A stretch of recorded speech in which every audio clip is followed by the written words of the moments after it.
You can measure the size of an elephant. You can clock the speed of a cheetah, but you can't quantify the heart of a kings, queens, and in-betweens. Welcome to Dr. Boxing Talk. Stream starts now. The champ is here! The champ is here! The champ is here! The champ is here! The champ is here! The champ is here! The champ is here! The champ is here! If I tell you I'm good, probably you will say I'm boasting. But if I tell you I'm no good, you know one line.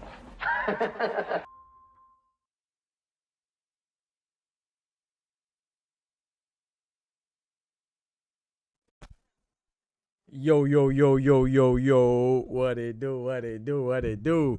I'm a little later than we supposed to be, but you know, I got some stuff had to take care of, you know, but we here though. I know a lot of y'all thought I wasn't gonna make it, but God is good, you know. Hey, we still got this boxing empire to build, you see what I'm saying? Brick by brick, you feel me? Piece by piece. Ladies and gentlemen, boys and girls, brethren and sisters and hermanos, mi hermanas, dudes and dudettes, ladies and lads, homies and homettes, kings and queens, and everything in between. Y'all know what time it is. Our doctor's in the house. Yes, sirski. Yes, sirski. You got some dope people in the building that I'm happy to see. You feel me? It's going to be a little short show today. I'm going to just warn you. I don't know if I'm going to do any calls, you know what I'm saying? I don't know if we're going to be hotline blinging it up like Drake, but we'll see how it goes. But we're going to fill it out because, you know, your boy got to wake up early in the morning while you're yawning. You know, I'm talking about on the Japanese time when we, you know, how we used to be up in the morning for the fights when it's in Japan on a Tuesday. Yeah, Tuesday morning while you're yawning, your boy gonna be up. So I'm used to waking up early anyway, but yeah, but we gotta wake up early tomorrow, good Lord willing. But let's go ahead and hit this roll call, man. We got mi hermano Carnal, Oscar Perez in the building. Let's get right, man. Big member in the building. We got my brother TSO Bodega Ty, the bodegiest one, as Thomas Hill would say, in the building. Yes, sir. My PIC partner in crime. Let's get right, man. Hey, we are here, man. Oscar Perez kicking it off, saying lock and loaded 2026. Prospect of the year has to be, without a doubt, Jai Opetaia with a record of 0-0-0 with Zuffa and Ring Magazine belt holder. That's crazy, bro. Hey, shout out to Ty. Ty says Zuffa finna have bootleg division. I'm telling you, man. I'm telling you, man. Show off says Ortiz whips Keyshawn. Oh, Jermaine Ortiz. I was thinking Vergil Ortiz. I'm like, okay, Vergil Ortiz.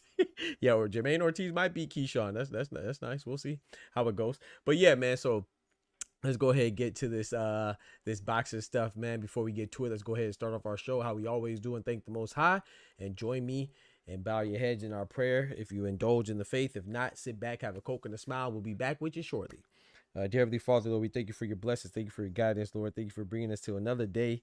And hopefully we got to spend some time in observance of Martin Luther King Day, and for peace and equality and love and tranquility and just try to be a beacon of hope for those that feel like it's hopeless. Let us stand tall in the face of adversity, in the face of discrimination, in the face of hate, and be a good, strong sign of courage, hope, and blessings and light and kindness. Lord, let's be a beacon of hope for kindness and be strong for our brother and sister, especially when they are incapable of standing on their own. We just thank you for his blessings, and we ask that you give us many more days. And we are thankful for the day that we made it, and let's live life to the fullest for those that didn't make it this far. In Jesus' name, amen. Happy Martin Luther King Day to all you wonderful, beautiful people out there, man. My black, white, brown brethren and sisters, male and females, we all one, man. You know what I'm saying? So that's what it's for. So equality and respect for everybody and love, you know what I'm talking about? But yeah, let's get right to it, man. Let's get right to it. So we're gonna start off with Keyshawn Davis, man. We gonna get right into it. I'm not even gonna hold you. We were talking about Jai Opetaia in the chat. We gonna get to him too. Oh, he gonna get his. He gonna get his. Jermaine Ortiz. Sorry, not Jermaine Ortiz. Victor Ortiz. Gonna get his too. Victor. Gosh dang, I'm talking about Victor Ortiz. Victor Vicious Ortiz. Vergil Ortiz is gonna get his. Jai Opetaia is gonna get his. And Keyshawn Davis is gonna get his. You just gotta wait their turn. We're gonna talk about Keyshawn Davis real quick. I want to pull up this right here on what Keyshawn Davis has said earlier. Keyshawn Davis has said some things about, his past discretions. And you know that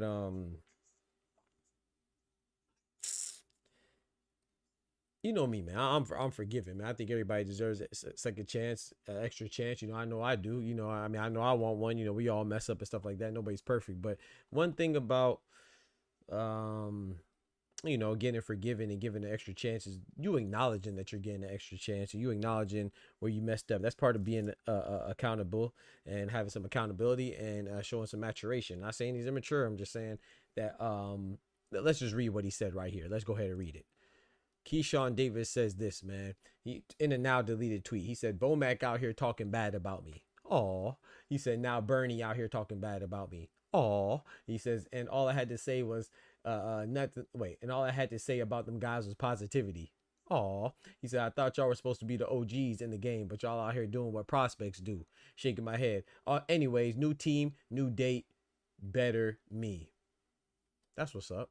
I'm happy to hear that. That's better him, new date, new team. But you see the part that kind of bothers me is a lack of acknowledgement right there. Not saying you're going to say the same thing every time. You don't want to sound like a broken record, but we didn't know about you potentially having a new team until you came out and told us. Like this is what gets about it. It goes back to what I was saying about Subaru Matias and everybody, all these people that pop dirty and stuff like that. Somehow the enemy is the people that report the results of the test. How about you show some accountability and realize that you failed the test to having PEDs in your system, and that system would be your body. So you should be mad at yourself. You should be mad at your nutritionist. You should be mad at your dietitian. You should be mad at your trainers and your strength and conditioning coach, the person that you bought the supplements from, whatever. It has something to do with you. Even if you did it unintentionally, neglect is not an excuse, right?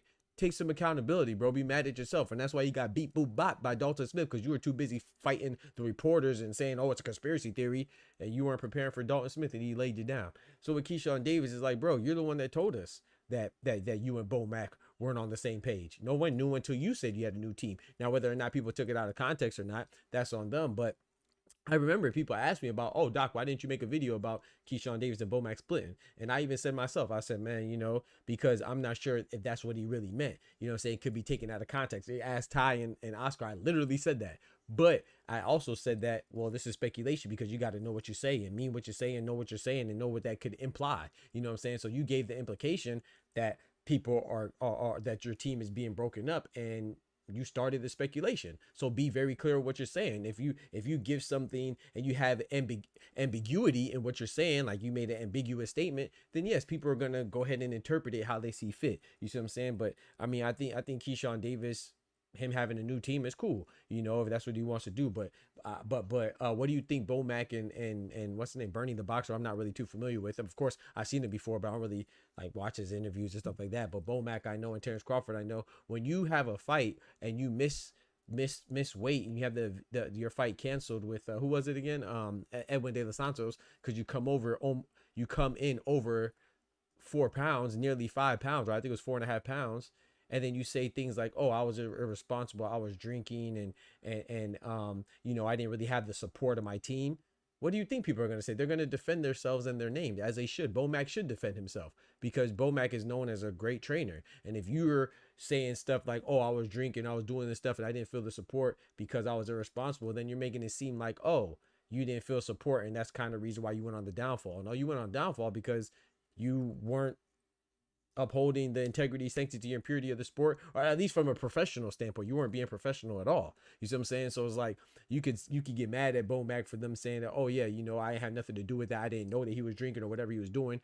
Or you could be like, hey, yeah, man, I messed up. And you could say, and then people are out here saying on his side that, oh, he wasn't coming in overweight to use that to his advantage. Are you kidding me? That's bullcrap. That's like Gustavo Limos. When Gustavo Limos fought Keyshawn Davis, I think he came in 6 pounds overweight. I was on his head top. I was like, bro, you come in 6 pounds overweight. That's not accidental. That's not unintentional. Even Ryan Garcia coming 3 pounds overweight. That's not accidental. When you come in overweight unintentionally, you might come in like a quarter of a pound overweight. You see what I'm saying? A tenth of a pound, maybe even half a pound. You're not coming in overweight accidentally 4 pounds over. That's intentional, bro. So you can kick and scream and throw a tantrum and say, oh, all this other nonsense, bro. Just take it on the chin, bro. You came in overweight intentionally, bro. You don't miss weight by 4 pounds accidentally, bro. That just does not happen. You see what I'm saying? And if you did that accidentally, that might be even worse.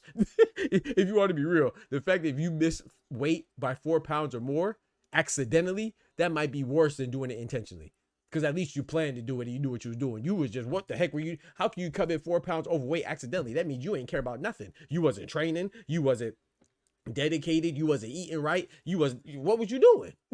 You see what I'm saying? So, I just think it's weak all around. I'm just tired of hearing these excuses, man. Like, I think he should get a second chance. I'm one of the ones that been advocating for him to get a second chance, but I'm not going to advocate for anybody to make excuses and make it seem like, whoa, it's me. Oscar, one of the days, I remember one of these last shows, Oscar Perez in the chat, he was saying, I can't remember who we were talking about, what boxer we were talking about in particular, but basically he was saying things like, oh yeah, being an athlete and being a boxer is a privilege. And, I'm gonna be honest, man, I agree with him, but I never really looked at it like that, because of course, it is a privilege, right? Because, you're making a lot of money. But I think when people usually say that, and not saying Oscar, I'm just saying when people usually say that, they make it seem like, oh, these people are given their position. No, you got to work very hard to be great at anything, especially when you excel in the athletic world, so like when you're a basketball player or football player, or you're a singer or a rapper or an actor, a type of thespian, actor or actress, it is a place of prestige. But not everybody, but a lot of times it's not given, it's earned, right? Through hard work, sweat, dedication, blood,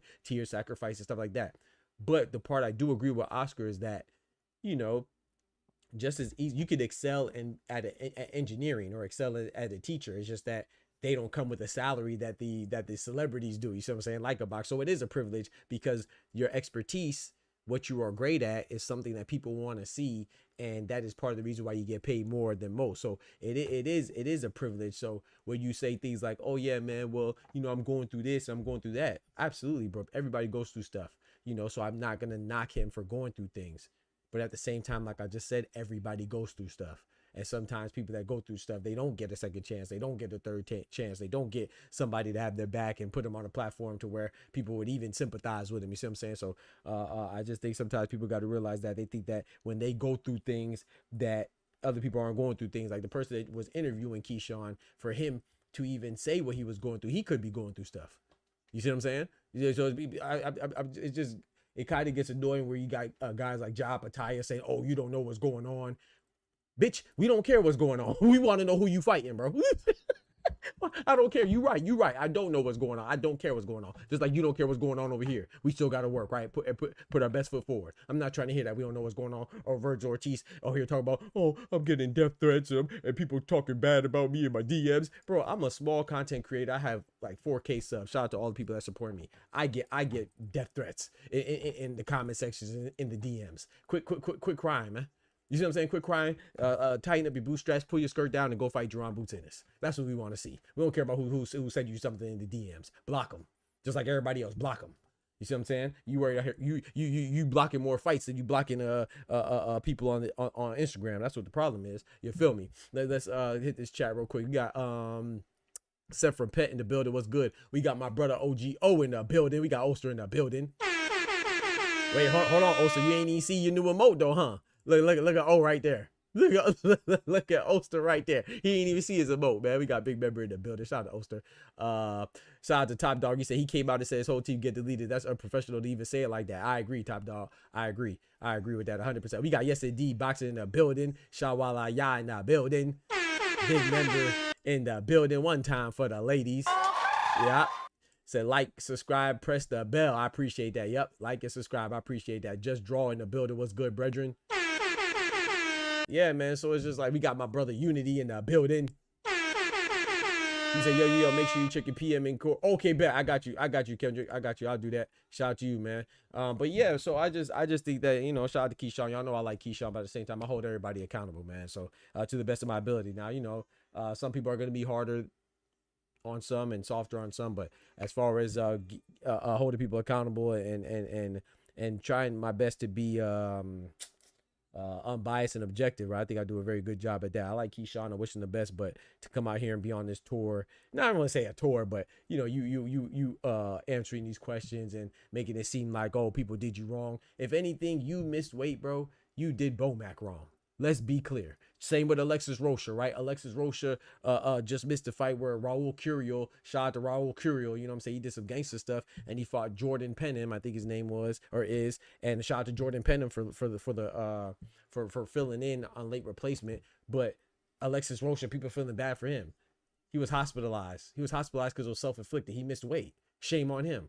Shout out to Raul Curiel for fighting the guy and having to go 10 pounds heavier in order to keep the fight going. Alexis Rocha, you missed weight because he was trying to go through extreme weight cut measures in order to be a weight bully. We don't feel bad for those. What are we doing here, man? It's crazy. Like a fighter will miss weight and he'll be hospitalized because he's unprofessional and undisciplined. People give him sympathy. A guy would have, he'll pop dirty and people say, oh, it's a small amount or it's a large amount. Oh, he was set up, and he'll get sympathy for failing a PED test. But then a guy who actually was victimized by the cheating, like how Devin Haney was victimized by Ryan Garcia on the fact that he came in overweight and he cheated. Oh, he's the one that gets trolled. How does that make sense, bro? Alexis Rocha ain't nothing but an undisciplined, gosh dang weight bully, man. Go up to 154. If not, you pussy. Straight up, straight like that. That's how we gonna call it. It is what it is. You're a weight bully because you're scared to go up to a weight class above. Same with Janabek and Limkanuli. Not only has he habitually missed weight, but he just popped dirty for PEDs when he went to fight the oldest active champion in boxing in Arizlan Lara. Who does that? You see what I'm saying? You cry about being the boogeyman and nobody wants to fight you. Then you finally get the unification fight that you claimed that you wanted, and you pop dirty for Meldonium against the oldest active champion in all of boxing. And you have a history of having fights canceled, like with Andre Mikhailovich, because you were a weight bully, you were hospitalized, you faded while trying to use extreme measures to weight cut. That sounds like a weight bully to me. It sounds like you're too pussy to go to 168. Go fight. Go. Janabek should be fighting Osley Iglesias for that IBF belt at 168. Out here being a weight bully and you on PEDs. You a bum. You know, the hell you talking about? We gonna call it for what it is, man. We gonna call it for what it is. He said, Doc, my guy. I didn't even see it. It's lit now. Hey, you rock with it? You rock with it, bro? Let's get it right, man. I'm glad you like it, man. I'm glad you like it, man. We got Oster and Ty. You know what I'm saying? That's what happens when you get the PhD boxing talk. You know what I'm saying? They got the PhD in boxing talk, man. Highest tier of the membership. You get your own emote, man. Shout out to everybody. Appreciate all the contributions, all the love. Shout out to my brother Oscar Perez dropping that bread, that cheese, that butter. These biscuits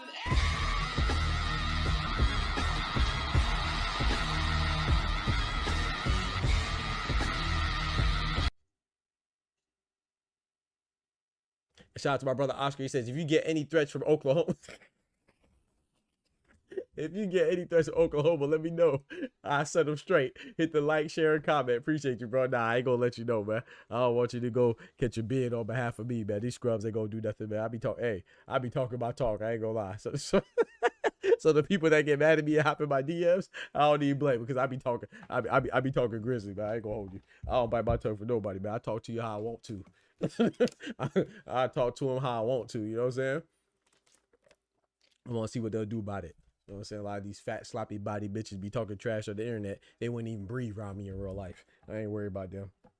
And that's if I'm in Oklahoma, gosh dang, Japan, Jamaica, or Australia. I ain't worried about none of it. Speaking of Australia, we about to go down under right now. Jai Opetaia is the next on the list. Jai Opetaia just signed with Zuffa Boxing. Let me say that again. Jai Opetaia just signed with Dana White, TKO, Zuffa Boxing. Nigga, you's a bitch. I mean, I don't know what else to call it. Now I want to preface this.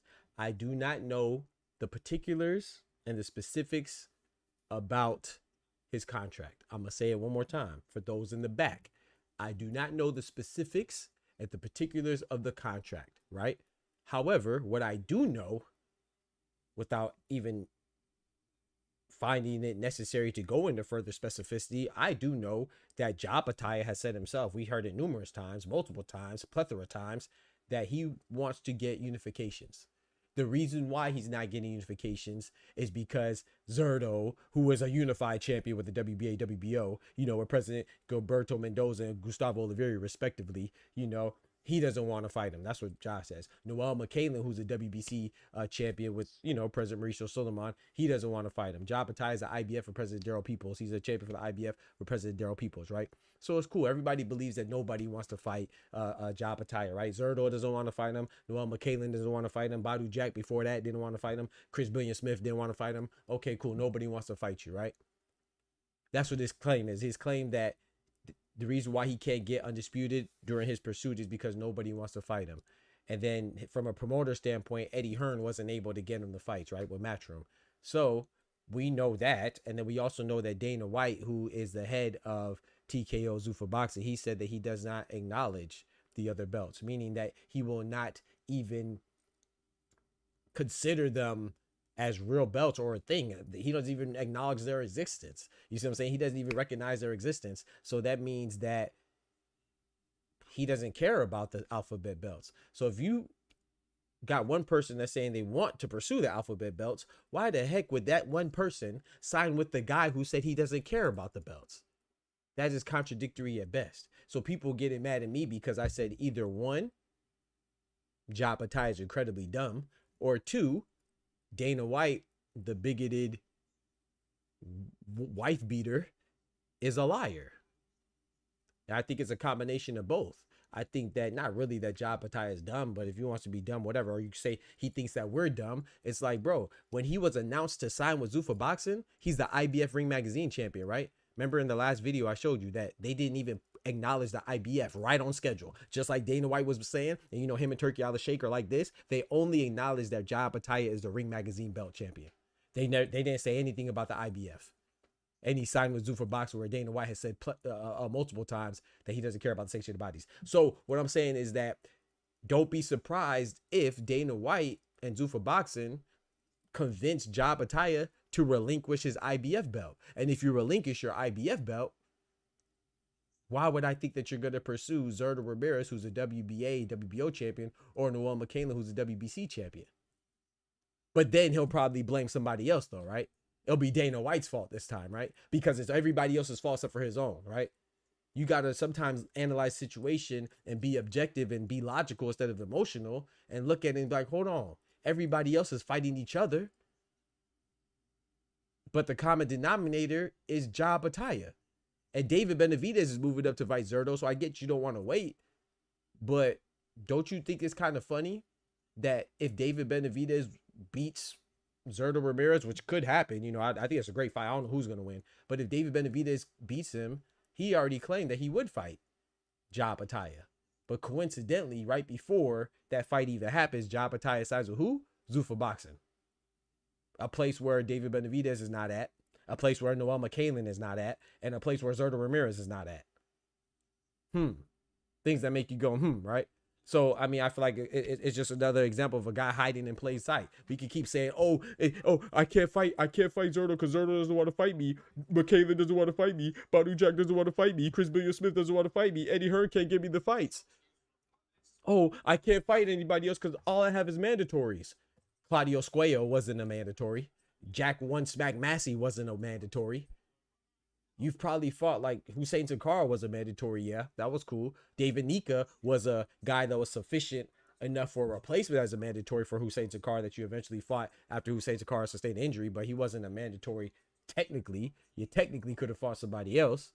Ryan Rozicki called him out too, but it is what it is, man. But we keep saying these things like, oh yeah, this person's getting the poop end of the stick. It's like, yeah, man. If everybody keeps avoiding you and they're fighting each other, most likely it's not them, it's you.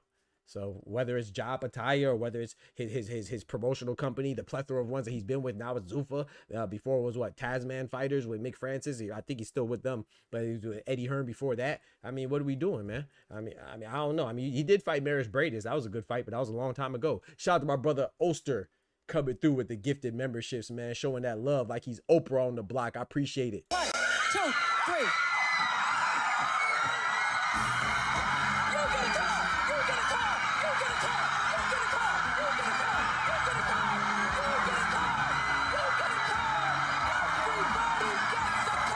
Don't forget to smack that like button. And if you are, special enough to receive one of those gifted memberships, compliments of my brother Oster, please consider renewing that membership upon expiration, man. So shout out to my brother Oster, gifted the 5 memberships, man, turning us up as always, man. Thank you, bro. Won't be famous in the building, big member in the building. He said, Anubis, what's good, my brother? Won't be famous in he said Jai Opetaia versus Jake Paul title fight. Right. Exactly. Like, what are we doing, man? Yes, indeed. Boxer says, hope you have been well. Oster, yep. Shout out to Oster, man. Hope everybody's been well on this great Martin Luther King Day. Rest in peace, Dr. Martin Luther King. And one time for equality, prosperity, and love. You know what I'm talking about? Oscar said, Jai said undisputed unifications. That boy stupid. yeah. I want undisputed and I want unifications, but I'm gonna side with Zuffa Boxing. You dumbass. That makes sense. Like I said, now, admittedly, but I will say it again, I do not know, right? None of us know the particulars. We can only go off what people said, right? And those people who are the horses, or we got to ride out the horse's mouth, is Jai Opetaia and Dana White. They are very relevant to the conversation, right? So, but people will get mad at you and say, oh, obviously they have some type of deal. No, it's not obvious, dummy. It's the contrary, the exact opposite of obvious. The only thing that's obvious, it's not obvious that Jai Opetaia is going to get bigger fights with Zuffa. The thing that would be obvious is that he's definitely not going to get a title shot now because Zuffa is not working with the sanctioning bodies. Now, does that mean that it would stay like that? No, boxing is the wild, wild west. It could be like one thing Monday and then it could be like another thing on Tuesday. You see what I'm saying? Like, especially when you put the greenery in the scenery, people do something strange for a little piece of change. People act funny when it comes to the money. So Dana White could have said that and then he could change his mind. Or he could buy out with TKO and Zuffa Boxing. Maybe he could buy out Zurdo Ramirez because it seems like Oscar De La Ponte and Golden Shower Promotions are going down. You know what I'm saying? They going bye like gosh dang NSYNC. They up out of there. So maybe he could buy out Zurdo. Maybe David Benavidez could get bought out and recruited to Zuffa and get snatched out of his Al Heyman PBC deal. Who knows? These things can happen. But what we do know, I mean, time will tell and see what happens with that. But what we do know is that Dana White has explicitly said, consistently said, habitually said that he's not going to work with or even acknowledge the other sanctioned bodies, the 4 major sanctioned bodies. And right on schedule, like I said, when they announced the signing with Jai Opetaia, they did not respect or acknowledge his IBF belt. They only called him a Ring Magazine champion. They did not say anything about the IBF belt. So do not be surprised if something happens, which is most likely to happen, that he's going to relinquish and vacate his IBF belt and just focus on Zuffa. And if he does that, notice how the same people will make an excuse for him and say, oh, well, the belts don't mean nothing. If the belts don't mean nothing, why does he keep talking about unifications? Somebody lying. Somebody lying, bro. Somebody lying, man. And that'll be the lion that roars. I'm talking about the lion that be pussycat. You know what I'm talking about? The one that's a pussycat. That's the one, the little baby lion. You know, it's crazy, bro. So we'll see how it goes. Like I said, we don't know, but you know, it just looks a little funny, man. It looks a little funny, man. Shout out to Adam Hurley. He says, "Who you got, Doc? Murataya or Andy Cruz?" Man, I'm still thinking about that one, man. That's a good one, man. I can't lie. I think people are sleeping on the champion, which is crazy. I think it's kind of disrespectful too. People sleeping on Murataya. Like, I mean, I'm not mad at anybody having Andy Cruz as a favorite, but I think it's kind of disrespectful to Murataya. I think it's a better fight than what people think. The most people think. Some people are picking Murataya. I don't know, man. I think it's 50-50 though. So I'm not sure. As it gets closer, I'll think about it more. The Brotherhood Sports says Jai came for the Zuffa takeover. Hey, shout out to him. 7.7 billion. Hey, I'm not mad at you shout out to the Brotherhood Sports, man. One time for you. I'm glad you mentioned that, right? You said he's getting 7.7. Well, not him. Obviously, you know, the $1 billion is for Zuffa. But let's say he is getting a large lump sum of money. This is what annoys me as well, because when certain fighters fight for money, like the GOAT, right? But when Floyd Mayweather fights for money, people say, "Oh, he just fights for money. He ruined boxing." But then when other fighters make deals for money, oh, it's because they're smart. They're smart, and yeah, you know, they're supposed to get as much money as they're supposed to. You never hear me knock a fighter going the more lucrative route, right? But it's funny how we pick and choose when it's okay to go for the money and when it's not. You see what I'm saying? Isn't that just wild? So he's going to go the route where the money is, where the money resides, where the money resides. He's going to go where the money resides. But coincidentally, that's not where the belts reside. You feel me? So it's just like, well, what are we doing? You know, so if we're going to be okay with Jai Opetaia going for the money fights, then we should be cool with Boots going for the money fights. We should be cool with Canelo going for the money fights. We should be cool with Bud going for the money fights. We should be cool for Shakur, Tank, and every other fighter, Zerdo, Benavidez, every other fighter going for the money fights as well. Usyk, Wilder, whoever's going for the money fights. But it's just funny how we pick and choose. And a lot of times when we pick and choose, it's just so ridiculously obvious that we be, I don't know, man. We be incredibly biased. You know what I'm saying? Who we think is cool to pick and choose. Speaking of pick and choose, look at Anthony Kakachi, right? Kakachi, that's another one that I see the lady of him. You know what I'm saying? I see the lady of a brother when I look at Kakachi. Nigga, you's a bitch. Because it's so funny that he's the beneficiary of, oh yeah, you should get the most money out of boxing. You should, right? But Kakachi, he was an IBF belt holder. He relinquished the belt so he didn't have to defend against Sugar Nunez, and he went for the more lucrative deal, the fight that was a higher, had a higher revenue generation potential against Leigh Wood. Cool, right? That's cool. But then when somebody else does that, oh, they say, oh, he's scary. Oh, he just wants to fight for the money like it's a bad thing. But Kakachi could give up a belt and go fight Leigh Wood for the money, and we brag about it. We say he's smart.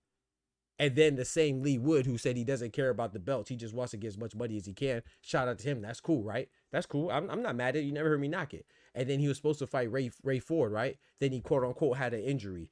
I still ain't see the legitimacy of his injury yet. I still ain't see no documentation. You know what I'm talking about? But anyway, he had an injury, right? Did he try to revisit the fight with Ray Ford? No. Did he even talk about Ray Ford again? No. Did he even say anything about getting the belt again? No. But then when Lamont Roach, who was a former WBA 130-pound champion, moved up to fight Isak Pitbull Cruz at 140, right? In the process, he relinquished his WBA belt at 130, correct? And once he did that, guess somebody was elevated to the 130-pound WBA champion. That somebody would be UK's own Jazza Dickens. Guess who's fighting Jazza Dickens next? The same person that just claimed he doesn't care about a belt. So if you don't care about belts, why are you fighting Jazza Dickens? Is that a big money fight? No. Does anybody know who Jazza Dickens is? No. But Jazza Dickens has a belt, right? Yup. This will be his first fight since getting a belt, right? Yup. Guess who's gonna fight it? Anthony Kakachi, right? Yup. So yeah, you pussy too. I'm gonna just call it for what it is, bro. We gonna stop being nice, man, because people are confusing kindness with a lack of intelligence, man. And these fighters are weak. Anthony Kakachi is one of the weakest fighters out there. I'm not gonna lie to you. Shout out to Oscar Perez. He says, so Zuffa could finally kill the ever dying PPC. Yeah, exactly. PPC been dying since the beginning. They was born terminal. I'm telling you, PPC been dying, and Top Rank might be out of there, man. I'm hearing about Top Rank, you know, it ain't looking good for none. But I will say this, it is getting interesting, man. Zuffa boxing, I can't say that I'm rooting for them. To be honest, I'm not rooting for them. I'm just not super rooting against them, but I'm not rooting for them. Actually, I think the WBC with President Mauricio Suleiman, the IBF with President Daryl Peoples, WBO with Gustavo Laveri, and the WBA with Gilberto Mendoza. Obviously, they're not good, right? They're not great, but I feel like they would be better than what Zuffa Box is going to do, especially with Dana White's track record with UFC and stuff like that. I'm not sure if it's going to work, but I can't say that competition is bad. Competition is usually good. So the fact that they're making big splashes with Jai Opetaia signing, Callum Walsh is not the biggest signing, but that's still a guy that's undefeated, and I like him. He didn't look good against that bum Fernando Vargas Jr., but he's a good fight. He has a decent enough name. You got Vito Milnicki. It's not a big fighter, but he has a decent name. You have Jose Rayo Valenzuela, who I like to fight. I like to see fight. I've never seen Rayo in a fight where I was like, oh, that fight was garbage. Even when he gets whooped by Gary Anton Russell, he's still an interesting fight. So I like the Lightning. Rayo there, he's with Zuffa. So, you never know who else he could recruit. They could recruit to Zuffa. So hopefully it gets more interesting and it doesn't get more fragmented. That's the scary part, right? They could get even more fragmented, and then we really won't get these unifications and undisputed fights, So I think time will tell. Like I said, Jai Opetaia moving to Zuffa, it might be good, but given the information that we currently have at our disposal that we've seen, it literally doesn't make sense unless you're not actually trying to do what you're saying that you're actually trying to do. It only makes sense if you're not really trying to get these unifications like you've been saying you have. And they say actions speak louder than words, and inaction speaks louder than words as well. You see what I'm saying? So and sometimes it's not even what you're doing, it's what you're not doing. You can say all you want that you want undisputed unification, but you ain't pushing in that direction, brother. So we got Smoochie in the building. What's good? We got Tay in the building. What's good? Shout out to the Brotherhood Sports. PBC somehow. Come on now. Oscar was being sarcastic. Brotherhood Sports. That's my guy. Yeah. Cause we always point out over here how PBC been dying for the last 100,000 years. But they still around. It's so funny, like you said, Top Rank. Shout out to Bob Arum and Top Rank. I can't front like I didn't like a lot of their fights, but they don't have a deal, right? Who has a broadcasting deal? PBC with Amazon. Top Rank they don't have their ESPN deal. Golden Boy, they're losing their DAZN deal, right? It's already expired, right?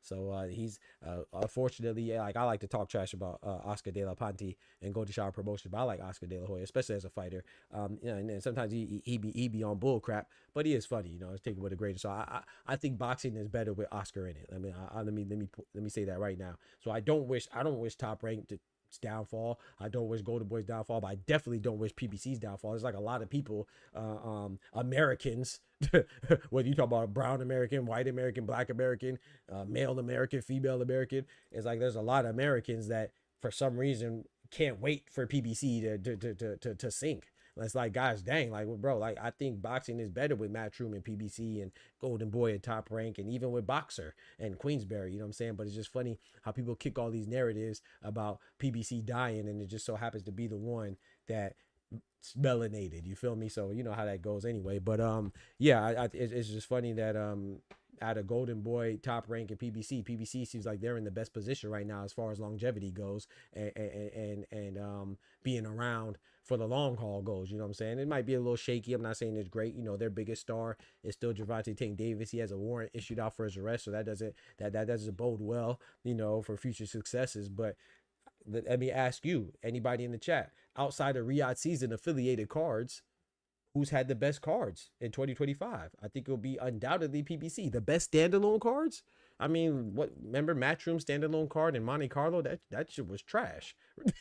Let's call it for what it is, man. Yeah, and you know me, I love all boxing, from minimal weight with Oscar Collazo to heavyweight with Daniel Dubois. I love, and even from Gabriela Fedora at 112 to gosh dang Clarissa Shields at heavyweight. I love men, women, big weights, little weights, all boxing. You see what I'm saying? But that card for Matchroom that was headlined by Shabazz Masood was terrible. It was terrible. You feel me? And then what was the other one? Look at the Queensberry card with Fabio Wardley versus who Fabio Wardley fight? Joseph Parker, the cokehead. You see what I'm saying? Another guy on PEDs, because cocaine is a PED, performance enhancing drugs, for a lot of people who don't like to recognize it for whatever reason. He's a PED popper too. dirty bum. You know what I'm saying? And Fabio Worley beat him, but that Queensberry card was trash. Know your fucking place, trash. Let's talk about the PBC card. The PBC card had Lamont Roach and gosh dang Pitbull. The PBC card was supposed to have a top-ranked fighter in Janabek until he popped dirty with his overweight, weight bullying, unprofessional self, and Arislandi Lara. That was going to be a unification. That was a PBC card, right? And it had another top-ranked fighter, Oshiki Foster, versus another champion that was moving up in Stephen Fulton. That was the PBC card. PBC card blew Queensberry cards out the water. It blew Boxer cards out the water. It blew Matchroom cards out the water. It blew Golden Boy cards out the water. Who was a Golden Boy card? Golden Boy card was what, headlined by freaking what was their last card? Raul Curiel. Raul Curiel versus Alexis Rocha. Alexis Rocha dropped the ball. It was freaking Jordan Pantham.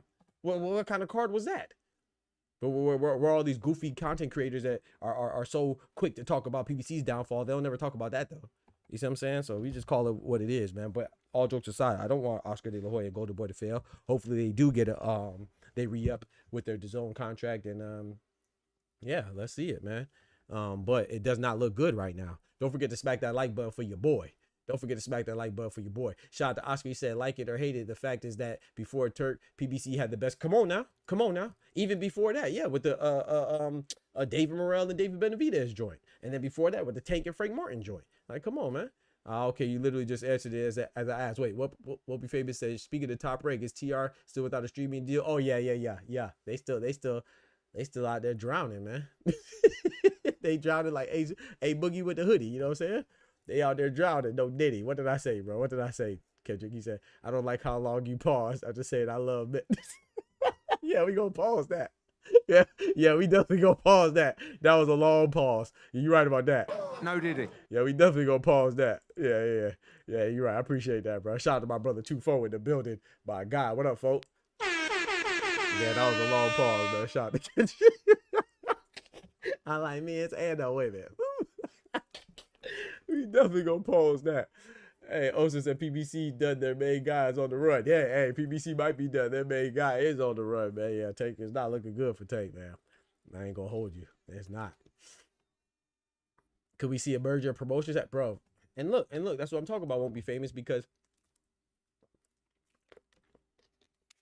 we gonna use this as segue right into Vergil Ortiz, right? But Oscar De La Hoya said that him and Al Heyman are working together again. Right? I mean, we see it already with Ryan Garcia and Mario Barrios. Now, I think that is going to, if I'm not mistaken, somebody correct me if I'm wrong, I believe Riyadh Season took that card, right? So I initially thought it was going to be on Amazon, right? Because, you know, Mario Barrios is a 147-pound American WBC champion. So I assumed that it was going to be on Amazon, but apparently it's on DAZN, and I think that Riyadh Season took that card, which is cool, no problem. You see what I'm saying? But even then, it's still, if it wasn't PBC, it was going to be, sorry, if it wasn't for Turkey, it was going to be on a PBC card anyway. So once again, it's just another instance of, as much flack as PBC gets, it seems like they're doing the best as a standalone card. Now, a lot of people are saying, oh, Matchroom's doing good. If you notice, shout out to Matchroom. I like Eddie Hearn and Matchroom. In my opinion, I know a lot of people might disagree. I personally believe that Eddie Hearn is the best promoter, right? Just because he's out there, you know, his face is always out there. He's always promoting his fighters. I'm not saying that everything he says is right. Like the way he talks about Devin Haney, I think is crazy, you know. But, you know, the way he's trying to blackball Devin Haney, try to get people to side with him. They all do that stuff anyway, but I'm not saying that he's infallible. What I'm saying is that I think overall, if I was going to sign with somebody, how outgoing Eddie Hearn is, how in the mic, in front of the cameras he is, I would probably sign with him if I was a fighter because, you know, he's going to handle the promotion. That's why I think Bill Haney is so great too. Whether you like Devin Haney or not, I'm not the biggest Devin Haney fan, but I do rock with Bill. I think Bill is he's more charismatic and more polarizing than Devin. You know what I'm saying? So he gets people, whether you watching to see somebody lose or watching to see somebody win, you still watching. So that's always good, you know. But with Oscar De La Hoya, yeah, if they could merge together, or even if they don't have to merge a Golden Boy PBC, but like just work together more often, I think that'd be great for boxing. I feel like that's what they might have to do in order to combat Zuffa boxing. You feel me? So we might see more Matchroom PBC Golden Boy boxer, maybe not boxer, but Queensberry top rank collaborative cards. You see what I'm saying? And that'd be good, I think. So I think there's always going to be good to come out of a situation, no matter how bad it is. But speaking of Golden Boy, right? We're going to talk about the other person that's been pissing me off lately, and that is Vergil freaking Ortiz. Vergil Ortiz is a good fighter, man. Same with Jai Opetaia. I think Jai Opetaia is a great fighter. I think he might be a little, I'm gonna be honest. I think Jai Opetaia may be a little overrated because every time he fights, you notice he gets rocked. Hussein Sankara rocked him, and he's 40. You see what I'm saying? And Hussein Sankara, no, did I say 40? I think Hussein Sankara, he might have been, was he 40 or 42? Damn. I don't know, but either way, I'm sorry. it ain't like Jai Opetaia just running through people. He's getting hurt in the process. Even David Naika, right? He had what, 10 fights? He rocked Jai Opetaia. So I think when people say like, oh, that he's just the default best, I don't know. I mean, I personally believe that it's either him or Zerto, right? They're 1 and 2, whichever one you think. But the way people act like he's just leaps and bounds ahead of everybody else. I mean, I think Ryan Rozicki and Jai Opetaia is a good fight. I would pick Opetaia. I think it's a good fight. I think Opetaia beats Noel McCain. I think that's a good fight too. I'll pick Opetaia. Zerto and Opetaia though, I ain't gonna lie, man. I think that's a 50-50 fight. But I would, if I had to pick one, I'd pick Zerto.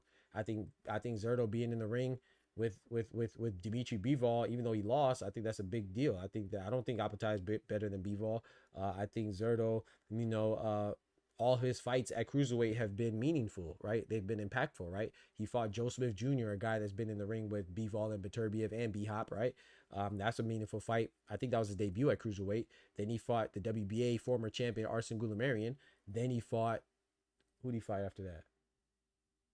I might be skipping one, but then he fought the CBS Chris Billiam Smith for unification between his WBA and Billiam Smith's WBO, right? And then he just fought a mandatory Junior Dorticos. And then now he's about to fight David Benavidez. So he's been on a run. You feel me? So, I mean, who was Jai Opetaia fought? Claudio Squeo? Hussein Sankara? David Naika? What are we talking about, bro? What are we talking about? So, I mean, unless we're being biased, there's no way you could tell me that Jai Opetaia's most recent opponents could even hold a candle to Zerto's. It is what it is. Maris Bradis was a good victory. That was good. You know, he beat him twice, but his next best win after Maris Bradis is who? Jordan Thompson? Maybe Jordan Thompson. I don't know. I have to think about it. Yeah, probably Jordan Thompson. Yeah, I would take Zerto's route. But anyway, Vergil Ortiz. This is the third person that is looking shaky, baby. Like, we just gonna call it for what it is, man. Vergil Ortiz, the fact that they're having internal conflicts, that says it all, man. Did Vergil Ortiz and Rick Meridian and Oscar De La Hoya, did they have internal conflicts when it came to fighting Erickson the Hammer Lubin? Did they have internal conflicts when it came to fighting Israel Madrimov? Did they have internal conflicts when it came to fighting Sergey Boachuk? Did they have internal conflicts when it came to Frederick Lawson, Thomas Delorme, and all these other people that they fought at a very convenient time in which they fought them? No, but when it's time to fight Jerome Boutsinis, when Jerome Boutsinis pulls up on you in the ring, all of a sudden now y'all can't get on the same page. Ain't that funny, right? You talk about a guy who's never been a title holder before at 147 or 154, and the only place to go right now seems like Jerome Boutsinis, and now we can't get on the same page, and we filing lawsuits to get out of our Golden Boy deal. Like I said, this is Oscar De La Hoya's fault. I don't feel bad for Oscar De La Hoya because he's been pump faking too, right? He was saying, oh yeah, we have options. We could fight Errol Spence in Dallas Stadium at Jerry's World. We could fight Jermell Charlo. We could fight two guys that's been on a 2 damn near 3-year hiatus. We haven't seen them in many a moon. We haven't even seen them in this division in a while. You want to try to fight them instead of fighting Jerome Boutsinis, so you that's on you for pump faking, because you wanted to throw Vergil Ortiz in there with Terrence Crawford when you shook hands with Turkey Al-Sheikh, and then now the poop hits the fan and Jerome Boutsinis and Eddie Hearn pulled up on you, and the zone executives are saying that's the fight that they want. Now you put it in a corner, all of a sudden y'all can't get on the same page. Even Rick Meridian, like I said, he's not a hero either, because people are saying, oh well, Vergil Ortiz is suing Oscar De La Hoya in order to get the fight. That's not true. I don't know where people make this stuff up at. Rick Meridian said himself that he wants more options. The reason why, if you look at the particulars of the lawsuit, the reason why he's even trying to get out of his contract by way of breach on behalf of Golden Boys because of one or two things, right? Well, it's two things, right? One thing is that he's saying that his deal was contingent on Golden Boy having a major deal with a major broadcast like DAZN, and that has expired. That's one. The other thing that he's claiming a breach of contract, filing for a breach of contract for, is the fact that according to them, he's supposed to have options for all of his fights. Well, if you really want to fight Jerome Boots Ennis, why do you need more than one option? Unless there's 3 Boots Ennises I don't know about. There's 2 other Boots Ennises I don't know about. Like everything is right there in front of you. They don't want to fight Boots. It is what it is. Because if you want to fight Boots like you claim you do, and Jerome Boots Ennis wants to fight you, then why would you be upset that you don't have multiple options? It doesn't make sense, bro.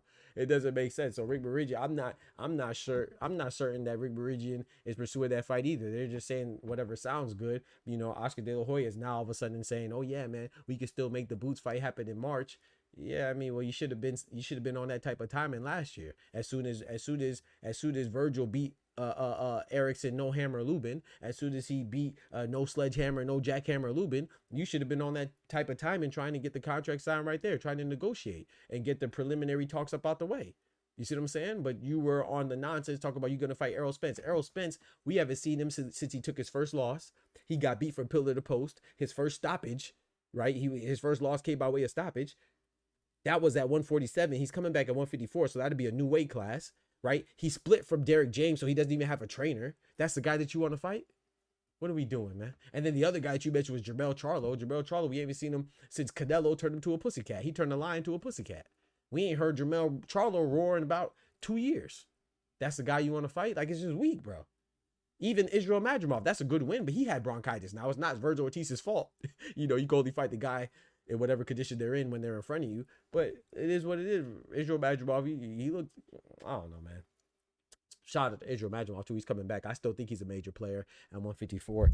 He's supposed to be making a comeback, so we'll see how it goes. But yeah, man, I'm just not buying it, man. I'm just over it, bro. Like, if Vergil Ortiz wanted to fight Boots, the fight will be made. You see what I'm saying? And they're once again, it's like, and even if you want to blame Boots, okay, bet. Who are you blaming? Who are you blaming since Vergil Ortiz didn't fight Emantas Stanionis? You're supposed to fight Stanionis way back in 2018. You blaming Stanionis? Cool. So now we know that people blame Stanionis for the fight with him and Vergil not happening. Okay, we blame Boots for the fight between him and Vergil not happening. Okay, Bakram Murtazali have called out Vergil Ortiz, and Turki Al-Sheikh has said publicly that he tried to make that fight. Vergil Ortiz didn't want that fight either. And then guess who we conveniently blame? We blame the IBF and President Daryl Peoples for a rehydration clause that's implemented at every single level from minimal weight to heavyweight. The rehydration that you have to abide by, 10-pound rehydration limit. So when is that ever sufficient enough to say that you don't want to go for a belt in your division because of a rehydration clause that's there in every division? If you can't make 154, then go up to 160. But let's tell the truth, right? People only talk about the IBF rehydration limit when it pertains to a guy that they don't want to fight. Richardson Hitchens and Subriel Matias. Did you hear Richardson Hitchens complain about a rehydration clause when it came to fighting Liam Paro or George Kambosos? Oh, but with Subriel Matias, though, he had to think about it. Come on, man. So you tell me. I guarantee you, if the IBF champion was not Bakram Murtazaliev, if the IBF champion was, say, I don't know, if it was Callum Walsh, I bet you Vergil Ortiz would have been took that fight. Yeah. So we're gonna blame Bakram Murtazaliev. Sorry, we're gonna blame the IBF rehydration clause why Vergil can't fight him, right? And then the WBC champion Sebastian Fedora said that he'd fight Vergil. In fact, Vergil Ortiz is a WBC interim champion. He hasn't fought him yet either. We're going to blame Fedora, right? Or we're going to blame Cross the Street Promotions with PBC and Al Heyman. How many people we going to blame, bro? Xander Zayas wanted to fight him. Vergil Ortiz told him to get a belt. He got a belt, and then he ain't shake nothing since. And now you see Xander Zayas, the WBO champion, fighting Abbas Barau, the WBA champion. Shout out to them. They making it happen. You know who's not making it happen? Vergil Ortiz.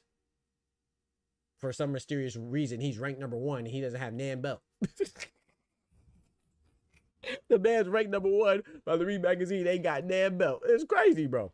It's crazy. I can't make this up, man. Hey, shout out to Ty. He said all of them pump faking. Facts. Tay says we need more 5v5. Oh, I would love the 5v5s, man. That'd be fire. I'm talking about fire for more 5v5s, bro. You ain't lying. That'd be dope. Shout out to my brother Oster. He said, Doc, in all fairness, Bud ain't fight nobody. However, he beat Canelo. Yeah, exactly, Oster. Yeah, Bud ain't fight nobody, you know, because what people want to say is when they say that Bud hasn't fought anybody, what they really mean is that they don't really watch boxing like that and they don't know who he fought. Those are two completely different statements. You see what I'm saying? Bud beat undefeated Victor Postal. Bud beat the undefeated Yuriokis Gamboa. Bud beat Ricky Burns. Bud beat Sean Porter. You see what I'm saying? Bud beat Canelo. Bud beat Errol Spence. Undefeated Errol Spence at that. So people just be talking, man. Bud beat Amir Khan. I could keep going, man. You know, but we really watch boxing around here, man. You know what I'm talking about? So it's so funny how Bud could fight nobody and be a undisputed champion in multiple divisions while fighting nobody, and Vergil Ortiz can fight everybody and hasn't acquired a belt yet. Ain't that funny? Ain't that funny? Boots hasn't fought anybody, but Boots, while fighting nobody, has become an IBF champion. He's become a unified IBF and WBA champion. He became a Ring Magazine champion, all while fighting nobody. But Vergil Ortiz fought everybody and their mama, but he hasn't grabbed Nam belt yet. Ain't that funny? That's crazy. That's crazy. Somebody could fight nobody. People could fight nobodies and become decorated with all these accolades, and somebody could fight everybody apparently and not get a belt in Nan division. No, okay, makes sense. Shout out to Tay. I forgot about the Magic Ball was sick and even pulled out the board. Come on now, Tay. Tay, do I be capping, Tay? I'll be capping, bro. Shout out to Tay. He said, I forgot that Madrimov was so sick, he even had to pull out the Boachuk fight before Vergil. And I want to even add some more fuel to the flame. I'm just telling you the facts. It is what it is, man. You can make your own determination, your own judgment. Remember, when Vergil took that fight, Madrimov was supposed to fight Boachuk. If your memory serves me correctly, which it does, but if it serves us correctly, and if you go double check, remember Boachuk and Madrimov were supposed to fight in December, right? Vergil Ortiz and Golden Boy Promotions accepted the fight to fight Madrimov in February. What does that tell you? That tells you that somebody was trying to take advantage of somebody. Vergil Ortiz fought Boachuk. He knows I was going to be, you know, what time it is. He was hoping that he could catch Madrimov with a short window coming off of a fight with Serhiy Boachuk. Tell me, am I lying? I mean, that fits his MO, bro. If you look at the people that he fights when he wants to fight him, have you ever heard Vergil Ortiz call out Errol Spence before? Now all of a sudden everybody want to fight Errol Spence. Tony Harrison want to fight Errol Spence. Vergil Ortiz want to fight Errol Spence. Have you ever heard him call out Jermell Charlo before? Now all of a sudden they want to fight Jermell Charlo. If you look at the circumstances in which they call these fighters out, bro, it's very advantageous for Vergil Ortiz and disadvantageous for the other fighters, bro. It just is what it is, man. We gonna start calling it how it is. I said this before. People say I be tripping. Just look at it, bro. I don't be capping, bro. Look at it. Look at the material in front of you, bro. Look at the information that you have at your disposal. Shout out to Oster. He said, now Oscar lost his fake ass champ. Now Oscar bitch ass going to tell us what's really going on. Oscar going to take a hit on Thursday and lose online. Oscar on that 8-ball. Shout out to Oscar. I like Oscar though, man. Chill on Oscar, man. Shout out to Lang. If I mispronounce your name, I apologize. Lang. He said, why did Keyshawn always fight at Vegas? Are they trying to make him the next Mayweather? Oh, I don't think they're trying to make him the next Mayweather. I mean that's what you want to do, right? I mean, everybody wants to be the next MJ. Everybody wants to be the next LeBron, Tom Brady, Wayne Gretzky, you know, Candace Parker. Everybody want to be the next greats, but I think Keyshawn is on his way, but I wouldn't put him in the Floyd Mayweather category. I like Keyshawn. But right now, Keyshawn, he in the shitty category. he gotta do better, man. He looking shitty. He looking shitty, man. He gotta, you know, I will say this, man. I have a different point of view when it comes to Floyd. Like, to me, Floyd is the greatest of all time. Well, he's definitely in the conversation, right? Of course, you got guys like Manny Pacquiao in that conversation. You got Sugar Ray Leonard, Roberto Duran. You got a lot of people. Muhammad Ali, obviously, rest in peace. Big George Foreman, rest in peace. All types of people you have in that category, right? Alexander Usyk, Terrence Crawford, in a way. You got guys like that in that conversation, right? Of the greatest of all time. But people disrespect and neglect and conveniently omit what Floyd was, man. Floyd was a consummate professional, man. He didn't miss weight. Well, he missed weight against Juan Manuel Marquez coming out of retirement. But he didn't habitually miss weight. He didn't pop dirty. He didn't have any PEDs. And he defended his O. He didn't protect his O. A lot of people like to say that, oh, Floyd messed up boxing. No, it's not Floyd's fault that people want to tune in to see him lose, and he never lost. You got to remember, Floyd Mayweather fought how many Hall of Famers? He fought Manny Pacquiao, right? Floyd fought Saul Canelo Alvarez, right? Floyd fought Castillo, right? Floyd fought the late great Diego Corrales, right? Floyd fought Oscar De La Hoya, right? Floyd fought Sugar Shane Mosley, right? He fought Zab Super Judah, right? I mean, do I have to keep on going? I mean, there's so many fighters that he fought. We get mad that, oh, he didn't fight Paul the Punisher Williams. Oh, he didn't fight Antonio Margarito. He fought Miguel Cotto, though. So it's just funny, like, you know, a guy that didn't lose, somehow they say he protected his O. No, he defended his O. A guy that protected his O would be Joe Calzaghe, a guy that only fought in Wales, and the only 2 times he fought outside of Wales, his home territory, was when he fought an old B Hop and an old Roy Jones and an old Chris Eubank, you know, senior. So that's a guy that protected his O. That's a guy who protected his O. You know what I'm saying? Shout out to Clarissa Shields. She fights. She defends her O. Shout out to Canelo, my guy Cinnamon. That's another guy who defended. Well, he's not undefeated, but he defends against guys that are good fighters. You know what I'm saying? They put their O on the line. Manny Pacquiao fought tough fights. Shout out to them. You know, there's a difference between protecting your O and defending your O. Right now, let me think of a guy who's protected their O right now. Let me think of a guy right now who's protecting their O. Jai Opetaia, Janabek and Limkanuli. When you pop dirty and you don't get no unification or any significant or meaningful fights, you protected your O. Let me think of somebody else who's protected their O. I'm not gonna put that on Vergil Ortiz, but he could be protected his O too, because he don't want to fight Jerome Boots Ennis, so he protected his O too. Let me give you somebody else. Richardson Hitchens, he might be protected his O, because he don't want to fight anybody like Frank the Ghost Martin or Gary Anton Russell, who's a unification fight. They don't want to fight people that are calling them out. That's protected your O. Floyd Mayweather defended his O. Errol Spence defended his O. Terrence Crawford defended his O. Alexander Usyk defended his O. There's a big difference. You know what I'm saying? Gervonta Tank Davis defended his O. Talk to him, Tufo. Talk to him. Shakur Stevenson is defending his O. Shout out to my brother Oscar Perez, dropping that bread, that cheese, that butter.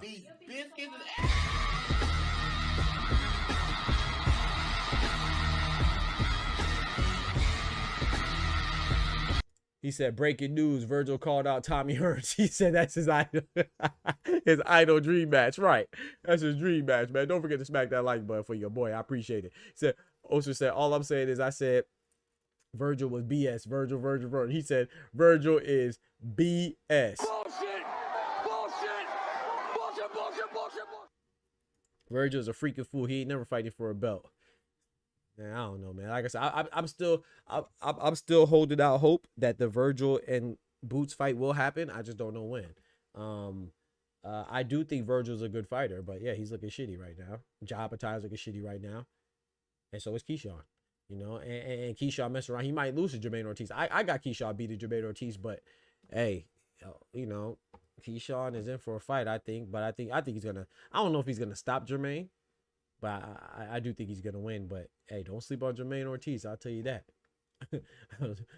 Don't sleep on him. Tay said, y'all see Mel throwing shots at the ball? Yeah. Oh, no, I didn't see. He was throwing shots at Jamal Charlo? Oh, no. He got some brotherly love going on? No, I didn't see that. I saw Jamel. I saw some sparring footage.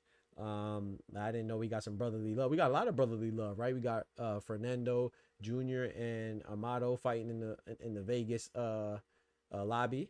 We got, now you tell me Jamel and Jamal going at it. I didn't know that. It is what it is, though, man. It is what it is. But yeah, chat. So that's all I really had today, man. I want to do a short show because I got to wake up early and stuff like that. You know how it goes. But, you know, I didn't want to miss a day, man. You know, I love chopping it up with y'all, talking this boxing stuff, man. I appreciate the love, for real. I took a little, I will say this, though. I am taking a little break from the newsletter, though. I'm gonna try to get that back, but I got to get my schedule right for that. But we still here Monday, Wednesday, Friday. No more morning shows, right? It's Monday, Wednesday. Remember, on Wednesday we used to do the 10:30 a.m. morning show, but now Monday, Wednesday, Friday, it's all evening shows, a 7 p.m. show. So yeah, man, I'm gonna catch y'all then. And yeah, man, just keep rocking with your boy. Don't forget to smack that like button, all that good stuff with bonbons. And follow me on all social media platforms, man. Shout out to my brother Oster for sharing a clip on Twitter today. Or was it yesterday? I saw it, man. Thank you so much, bro. I appreciate it, man. Turn me up on the social media ads. For your listening pleasure, we are now on Spotify under Dr. Boxing Talk. The same thing on TikTok, Twitter, Instagram, Spotify, everything. Dr. Boxing Talk, man. Come rock with us. Yes, sir. Yes, ma'am. Turn me up. No, it's not over with, Smoochie. I appreciate. Shout out to y'all rocking with the newsletter too. It's not done with. I'm just trying to get back. You know, those of you that haven't been here, I need to make a post about it. I keep on sloughing, but your boy got a new gig, so you know this year I started a new job, so that's why I haven't been dropping as many videos. I'm gonna get back into the swing of things. We gonna get right, so don't even trip on that. So yeah, but yeah, just right now I'm just trying to get in the flow of things and get acclimated to the new pacing of things. But also too, I don't know, I kind of want to tell y'all this, man. I want to tell y'all, but I don't know how to do it. I want to your boy, I'm writing a book too. You know me, I already have journal publications with NASA and ASME and NSBE and things like that, and plus my dissertation. So I'm literally, I guess I'm technically an author, you know, but that's like nonfiction scientific stuff. I'm writing a fictional book, man. I'm trying to think how I could I want to give like little, I want to make it like an interactive process. So I want to give people like sneak peeks and stuff like that, and maybe have some like when I get stuck at like a crossroads, maybe have some influence from like the supporters and people pay attention to it and stuff like that. I'm trying to see how I can execute it, but we'll see, man. But yeah, I'm writing a book though, for real. Appreciate that. You know what I'm saying? I'll be starting a new contract myself. Big things into. Hey, come on now. Yep. We gotta get right. But yeah, I appreciate that, Smoochie. Yeah. But yeah, man. So, but now we still gonna keep building this boxing empire. You know, the game the game needs us, man. The game needs the Boxing Talk family, because I be seeing a lot of jibber jabber, a bunch of nonsensical talk, you know, from people that just don't even know better. So we got to keep things on the up and up. You know what I'm saying? And do our thing. So I'm a big word. Oh yeah. Okay. I might have to do it on the Patreon or something like that. You know, we'll see how it goes. But send you a chapter or something. See what you think about it. Yeah, sci-fi, y'all. Yeah. Yep. Fantasy, like medieval fantasy type things. You know what I'm saying? Sci-fi a little bit. You know. Get your goofy ass on. Simple. Let's have some book sessions, brainstorm. All right, bet. Let's get right. I didn't know y'all into it like that, man. Let's do it. But yeah, man, I'm gonna go ahead and slide though, man. I appreciate y'all rocking for real. Shout out to everybody pulling up. Don't forget to smack that like button for your boy. And sorry for the short show, but I told you it's gonna be a little short today. Shout out to Oscar Perez for the $5 of the super chat, dropping the graffiti on the chat walls. Shout out to my brother Oscar Perez again. Mi hermano Carnal with the $5 more. And shout out to OGO Oster dropping the 5 gifted memberships. Once again, if you receive a gifted membership, compliments of Oster or anybody else, consider renewing that membership upon expiration, man. It helps us keep going and growing. So I appreciate y'all rocking. But yeah, man, I'll keep y'all posted on that, because I do want to get some feedback too and stuff like that. So I want to get some feedback. So let me know what y'all think. And be honest too. Don't be nice because you know me. You feel me? And I'm gonna catch y'all on Wednesday, good Lord willing, man. So y'all be easy, take care of yourselves. Remember, happy Martin Luther King Day, happy Dr. Martin Luther King Day, you know, and just remember what it stands for. It stands for love and equality for all, you know what I'm saying? So kindness and helping those, speaking up for those that can't currently speak for themselves, you know what I'm saying? So black, white, brown, and everything in between, male, female, you know, is love. That's what it's supposed to stand for, you know what I'm saying? So that's what he died for. So let's just keep the dream going. And yeah, y'all be easy. Take care of yourselves. The doctor's out. I appreciate y'all, man. Peace. From the hood to college, both worlds they had to meet. 6 degrees between us, so cold we're about to freeze. But we're Florida boys, hot takes, we bring the heat. We're moving the culture, the engineers to the streets.